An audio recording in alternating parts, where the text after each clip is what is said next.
ভাষা চৰ্চাত আজিৰ বিষয়ে এটা বিশেষ নাম, জনপ্ৰিয় এটা নাম, চলচ্চিত্ৰ অভিনেতা, ৰাজনৈতিক নেতাও, দক্ষিণ ভাৰতৰ ছুপাৰষ্টাৰ কমল হাছান। কিন্তু আমাৰ সংবাদ মাধ্যমে, অসমৰ সংবাদ মাধ্যমে প্ৰায়ে অসমীয়া মানুহে তেওঁৰ নামটো কামাল হাছান কৰি পেলায়। বৰ দুৰ্ভাগ্যজনক। মানুহজনক নাম যদি ভুল কৰা হয় তেখেতৰ প্ৰতি অসন্মান কৰা হয়। কামাল হাছান নহয়, কমল হাছান। আমি যদিও স লিখিছো, এইটো উচ্চাৰণ আচলতে হাছন কৰিব লাগিব, যিহেতু তেওঁ অসমীয়া ব্যক্তি নহয়। কমল হাছান তেওঁ এগৰাকী প্ৰিয় দক্ষিণ ভাৰতীয় ব্ৰাহ্মণ মানুহ। কামাল হাছান কিয় কৰি পেলাইহে, অন্তত নামটো শুদ্ধ কৰক। শ্ৰুতি হাছান তেওঁৰ জীয়ৰী।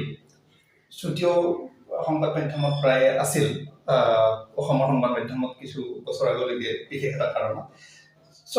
সকলোৱে শ্ৰুতি হাছান এনেকৈ লিখিছে, আচলতে শ্ৰুতি হাছান, কমল হাছান। এতিয়াও সংবাদ শিৰোনামত আছে তেওঁ বিশেষ এটা কাৰণত। তো অসমীয়া সংবাদ মাধ্যমত সেইটো দেখা যায়। দুই এখন সংবাদ পত্ৰত এতিয়া এই নামটো শুদ্ধ ৰূপত আহিব ধৰিছে, বৰ ভাল কথা।